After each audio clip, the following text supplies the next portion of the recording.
Hi,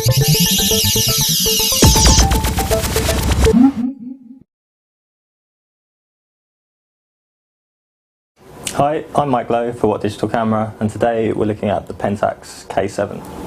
The Pentax K7 has been built from the ground up, and unlike previous ventures such as the K20D and K10D, which followed in tandem with the Samsung GX20 and GX10, this is a totally new venture, and it's a solid piece of kit. The body is a magnesium alloy, so it's very tough and rugged. It's sealed at 77 points, and the sensor is a 14.6 megapixel CMOS sensor, which can shoot up to 5.2 frames per second. On the back there's a 920,000 dot LCD screen, which is extremely high resolution, and inside the camera itself the sensor has a shake reduction facility, unlike many other DSLRs in this class.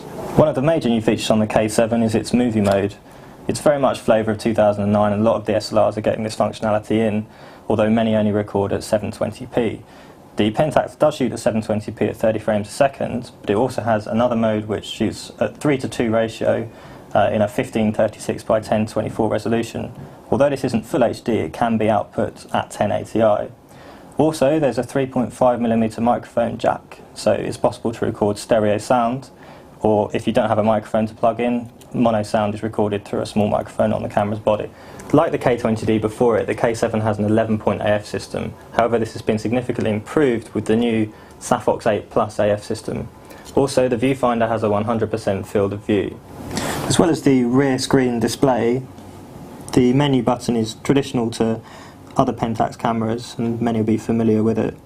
There's also, by using the info button, the capability to get a quick menu, so it's possible to change a lot of the options here. Some of Pentax's new features, such as HDR, which takes 3 images together and then combines them into one image in camera, are also available to change.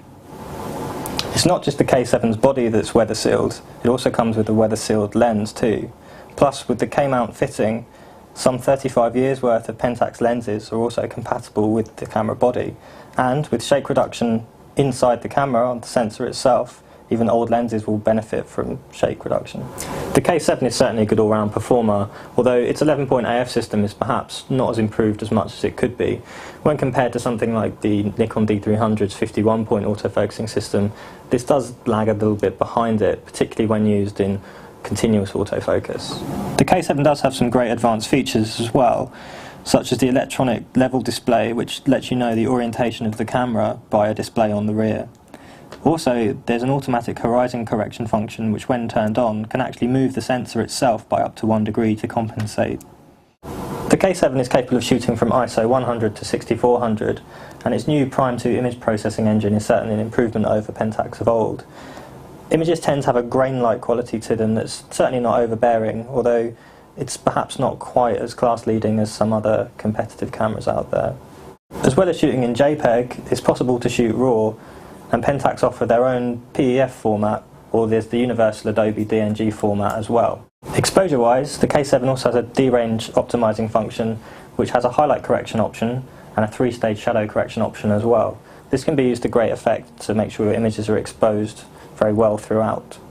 The 18 to 55mm WR kit lens is also a good addition, and it's good to have it with the camera body as a kit for a good price. However, it's a little bit soft, and if you want to get the best use out of the camera, it's certainly worth using some other lenses. However, some of the older lenses can suffer from quite severe chromatic aberration, but in the camera itself there's an option to correct this, so it's very important that you do so when using different lenses. When the K7 was released in August 2009, it was around about £1,230, and that came with the kit lens. Over a short period of time, it's actually come down in price quite significantly and can be picked up for around about £1,000. And when you consider that against something like the Nikon D300S, which is around £1,250 without a lens, this is actually very good value. Overall, the Pentax K7 is definitely the best DSLR that Pentax has produced to date.